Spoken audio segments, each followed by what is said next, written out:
Welcome to another episode of Make It Happen with William Morrison, Dwayne Morrison. Make sure you like, subscribe, hit the notifications button. We'd really like to hear your comments so we can make our podcast better for you. We're going to be talking about plumbing and electrical today. So, William, just start us off. What do you got? Okay. I guess we're just going to hit the ground running here. So here in this first photo, I was in the attic, and this was an older home. I noticed they repiped. The pipes were originally in the slab, and now they're all going through the attic because it's a lot easier than drilling holes and shoring up the concrete and Yeah, you don't want to pipes. excavate your concrete slab to replace water supply lines. But yeah, so the newer pipes, what we're looking at here, these are cross-linked polyethylene pipes. Plastic? Yep, pretty much plastic. And they're just going through the attic, and typically you want to secure this piping down. Yeah. And here, as you can see, it's just all loose. They're just putting it up Yeah, onto this is like hilarious, right? the purlins and Man, that's some nice insulation, though. Yeah. I mean, whoa, they loose fill looks all pretty, nice and white and clean. So it's evidently been remodeled. Yeah. So a little known fact that most people don't realize is when you have this plastic water pipes, it's not supposed to be exposed to sunlight. So you can put it in the attic, but what do we have in the attic? We have vents. Yes. Right? And so sunlight sometimes will move its way across the attic as the sun kind of goes across the sky during the day. Mm-hmm. And with these pipes, looks like it's pretty close to the gable. I bet there's a gable vent right to the left of that photo there. And if any light gets in there, it shouldn't be hitting those pipes. Correct. Plus, obviously, they should be strapped down on top of the ceiling joist, right? Yeah. So, Yeah. I think actually on the other side of this wall is a vaulted ceiling. okay. So I don't think we're worrying about sunlight there, but okay. definitely you don't want any plastic pipe exposed to sunlight, and that can go with ABS, and that's just because plastic doesn't do too well. With the UV rays, it deteriorates, it makes it brittle, it doesn't last as long. Yeah. Yep. Okay. Speaking of plastic pipe, that black pipe that you see here to the left is an ABS pipe. I can't really pronounce ABS, but Butadiene, styrene. yeah. But essentially now to the right, that white pipe, it's not a white pipe, it's a galvanized steel exhaust vent for a furnace that gets really hot. It's just been painted white. And you don't want those two pipes in contact with each other because over time, you're eventually going to, I believe it's actually a plumbing vent for a laundry system. Okay. Going up the firewall in a garage. Yeah, heat and plastic don't do so good together. So, yeah. And the guy that was buying this house was actually a firefighter. Oh, really? So he noticed that right away. Oh, really? Yeah. Okay. Yeah. Yeah. He was the chief, actually. So, okay. But pretty straightforward. This needs to be corrected. Yeah. ABS is acrylonitrile butadiene styrene. Yeah. Just so you know. So I see this one more often than I would like to. and Right. and it looks harmless. It does look harmless. And it looks like it's normal, right? Yeah, and it's easy to buy one of these fittings at a Home Depot or any hardware store. This is called a saddle tap fitting. Right. And essentially what they do is on top, they will screw into the copper piping and, Pierces the wall of the copper pipe. And then the screws you see there on the side, tighten it down. Yep. And you have a bearing in there, or a grommet that just seals down, or an O-ring actually that seals down and seals it. Yeah. And eventually over time, it's a real easy way to tap onto a copper supply line for like a water line for an ice maker, or even most commonly a refrigerator or an ice maker for dishwasher, ice maker for a refrigerator, or water dispenser in a refrigerator. You'll see these being used also for water purification systems underneath the kitchen sink. Yep. And so, but are they allowed? Not in the IRC. Okay. Yep, which is the International Residential Code. Yep, not allowed. And why aren't they allowed? Because they're known to leak. Yep. It's a very temporary thing. You should really solder on a permanent valve right there. Okay. So I was in a crawl space of a very old home, and I noticed that all the copper is turning black. Okay. What can cause black copper pipes? Well, there's a few things. In this case, I know I always try to find a galvanized contact when I see black pipes first. Right. Okay. In this case, I did not see any galvanized contact anywhere throughout the entire crawl space. Okay. So the other something else that could cause this could be actually sulfur is present. Say again? Sulfur gases. Yeah. Sulfur. Yep. Yep. Or any other kind of gas being present in the crawl space can also cause a chemical reaction to turn it black. Yeah. Yeah. I mean, it's essentially, yeah, there's a, yeah. This was, I believe, Yeah. I believe this was like around in the Glendale area. And I know once you get a little more west in LA, they don't they have pockets of gas in the ground? I mean, we have all kinds of different corrosive things in the soils here in the LA basin area. I mean, everything. I mean, we even have braided tar pits, right? Yeah. I mean, we have carbon monoxide pockets, or carbon dioxide pockets. Anyway, there's a lot of stuff in the ground here in Southern California. But I mean, high sulfur levels, you can get that in the ground. Chemicals in the air, like sewer gas can even do it. It just depends. Yep. We don't know. All you know is if you see that, you need to recommend further review. I do know that it didn't smell like rotten eggs down there. It didn't? So then I'm like, I'd let the buyer know. Who knows? Yeah. I mean, it could be anything. Yeah. It looks like that's leaking. Yeah, I think it is. If I remember correctly. This was a few weeks ago. Yeah, that's a concern. That house needs to be repiped. Yep. This is a common one. We find this a lot, and it's like not cool. No, it's not. This can lead to grease fires, no? Yeah. You can get when you have too much grease building up in a vent, and you get a flame from your stove or whatnot, it flames up. You got Chef Boyardee in the kitchen just flipping, burgers in the pan. Yeah. Let that grease flare up into the hood, and you got a ton of grease up there. It could catch on fire. So yeah, for those of you who don't know, this is the vent for a stove cooktop exhaust fan. Yep. And basically, this is a flexible one, and essentially stuff can build up on the inside because it's ribbed on the inside. Yeah, the corrugation that's there, and essentially we don't want that. Right. Yep. But very common. I would say I see this half of the time. Well, I see it a lot. Yeah, for sure. So another corrugated, ridged, flexible vent that's not allowed. And tell us about this one. So this is actually supplying a dryer vent, and they're basically, instead of going straight through the wall, maybe there's a room in between the laundry room and the exterior wall, and for whatever reason they didn't want to go through the roof either, so they went down through the floor and outside the side of the home. Which is fine. We see these going through the crawl space all the time. But we don't like to see flexible vents. Right. Especially vents that are not secured and damaged like this one is. Well, according to the International Residential Code, you can't have flexible vents or vent. This is a vent connect. It can be used as a vent connector, but flexible vent connectors can't move through the wall. Yes. Can't move through the wall. Shouldn't even be moving through cabinets. But this one's coming straight through the floor. All bent up in the crawl space and then going out the side of the house. I would say half the time I find these disconnected in the crawl space. Yeah. Well, it's just a bad job. Whoever's doing that's lazy, right? I mean, you really want to have a rigid vent that is strapped up, fitted correctly. And so all of the moisture that's pushing out of the dryer that's exhausting to the exterior essentially can flow nicely, and lint and stuff doesn't build up in there. So like the last vent we were talking about that had grease, this one has fabric like in your lint trap, right? And it can build up in here. And when these are disconnected, what do you find in the crawl space? Lint everywhere. Yeah, it's all over.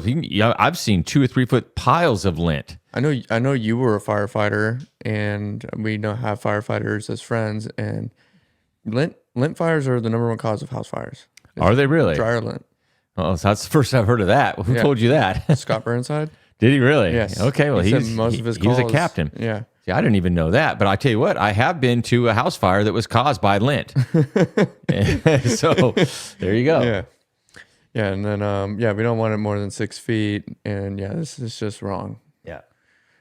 Remember one of the first podcasts I did with you, we had an event like this disconnected in the crawl space and lint piled up into an open junction box.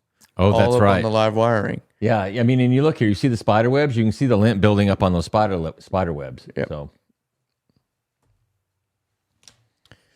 what do we have here, William? So we have a gas pipe of actually going into an older floor furnace, and we see older semi-flexible, semi-rigid gas connector. Like aluminum tubing. Correct. And then we also see one of those older metal gas valves that we don't use anymore. Yep. And basically, the seals are probably going bad on these. I told the homeowner I would update it if I was buying the home. Yeah. Not too hard to do, not too difficult to get done. Yeah, this thing needs to be serviced for And, sure. Yeah, and it protects you. It's preventative maintenance, Yeah. essentially. Those are no longer allowed. Yeah. Yeah, when I saw you post this one, this is a fun one. There's a couple things wrong here.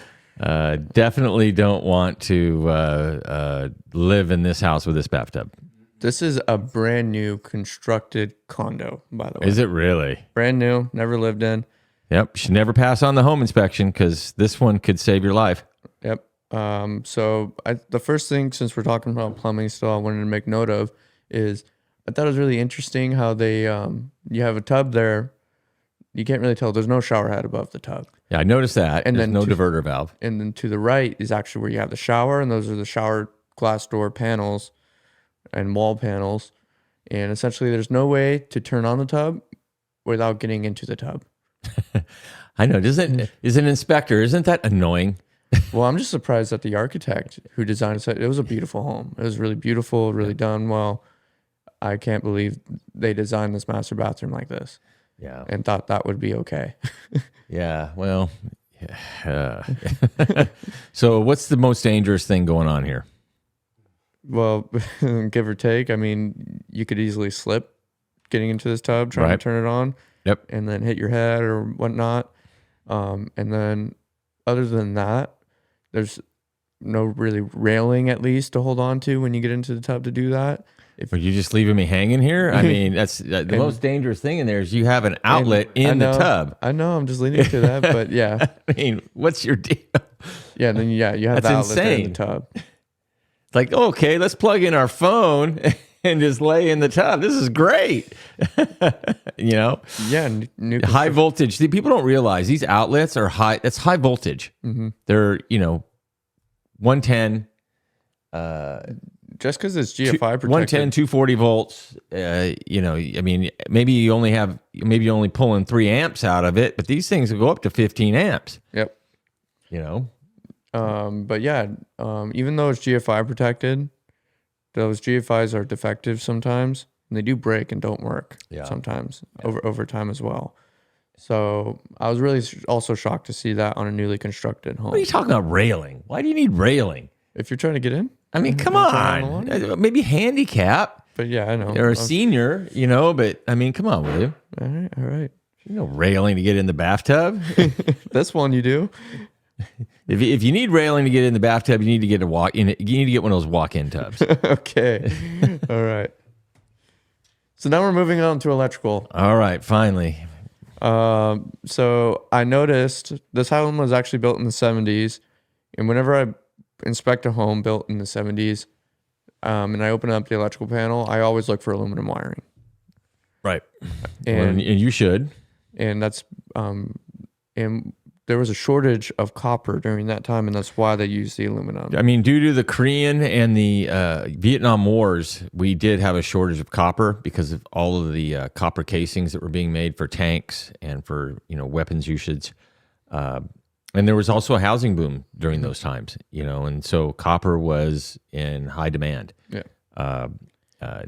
Especially, when utility grade AA 1350 alloy aluminum wire was first used in branch circuit wiring in the early 60s, solid aluminum wiring was installed the same way as copper or copper wire with the same electrical devices. And so that was done up until the late 70s. Wow. I know a lot of home insurance companies aren't insuring homes with aluminum wiring now. Yeah. Because the issue is it expands and it contracts over time because it's not as conducive as copper is. Right. Yeah, that's correct. Aluminum wiring does expand and contract more than copper does. And so... And then eventually that causes the wiring to become loose. Yep. At mostly the outlets. I mean, so when we're inspecting for aluminum wiring, we're really looking for 15 amp and 20 amp. Yep. Ones that go to light fixtures and outlets. Because once you get up to the bigger wires, it's very common to see like braided. Right. And it's still used today, and it's fine. Yeah. And it's cheaper. Aluminum's cheaper than copper. Yep. But definitely want to make note of this. Have an electrician come out and... Yeah, as a property inspector, you see aluminum, defer it to an electrician. Yep, for definitely. Sure. All right. Okay. What are we looking at here, William? I was just talking to you about this one. Oh, it's a square D panel. Yeah, it's a square D panel. Those are allegedly square D breakers. What really caught my eye on this one is I've inspected thousands of panels. Never in my life have I ever seen a 10 amp breaker. Interesting, isn't it? Why would you have a 10 amp breaker? That would be I don't even want to... I mean, I guess you don't want to say it's low voltage, but it's near that. No, we don't really have 10 amp breakers. They're 15 amp or 20 amp, right? That's about as low as we go. Correct. But here we have a 10 amp. Yep. Imagine that. Yep. And so that caught my eye. And then I was looking at the breakers even farther, and I was like, something just doesn't look right here. Yep. I've inspected a lot of square D panels. It's a really common brand. And I texted you about it. I was like, there's no way they made a 10 amp breaker. And so we did some research on this. Yep. We don't see this too often, but we found out these are actually counterfeit square D breakers. So these were not made by the manufacturer that they're claiming to be. I think these came from China, right? Someone may have bought them off of Amazon or... I mean, yeah, who knows where they're coming from, but they're definitely counterfeit, probably China. Yeah. Yeah, you can get them online. They're pretty readily available. We see them all the time. Yeah. Yeah, and you can see, I'm looking right here right now. I'm looking on Amazon.com right now, and I see a 10 amp breaker, square D. I bet you that's not a 10 amp square D breaker. I have a feeling it's probably a counterfeit breaker. Yeah. I mean, I'm looking at the photo of it. Yep, 100%. This is not a real breaker. So, it's a real breaker, but it's not a UL listed factory tested breaker made by Square D or Schneider Electric for this panel, which means that they're less expensive. But I wouldn't put that kind of breaker in my panel. Yeah, I wouldn't either.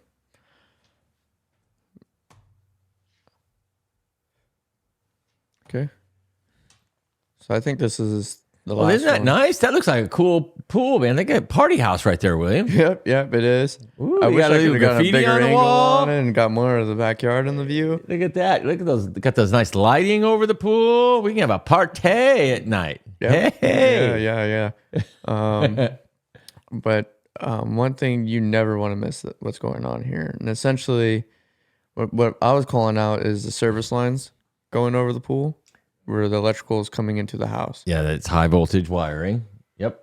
And even not just the high voltage wiring, all those lights going over the pool, those look pretty. That's not a good idea either. Oh, definitely not. Imagine if one of the leaves or branches from that palm tree falls down. And you're in the pool, or little Johnny's in the pool, and it knocks down the wire and gets in the pool. You can get a shock hazard, and you could die. Yep. Just straight up. Yep. But you also, I'm looking back there in the very back where the pool equipment is. There's high voltage electrical wiring powering that pool equipment within 5 feet of the water's edge. That stuff should be more than 10 feet away. Yep. 100%. And I mean, that's a pump and a motor. I mean, woo. Nope. Yeah. So, yeah. It's kind of an unsafe pool situation here. Yeah, I'm not sure if they had this permitted. Well, all the electrical definitely can't be. I mean, Yeah. the city inspector is not going to allow that. But boy, I bet they have a good time back there, though. Yeah, I bet they do. Living life on the edge. Yeah, a little bit. But yeah, that's all I have for you today. Well, these are some fun pictures to review today, William. Thanks for bringing those. Really appreciate it. Hey, if you liked our content, please comment. We reply to every single comment that's made. We'd love to hear from you. Before you go, hit the like button, subscribe to our channel, and we'll be making more content for you here real soon.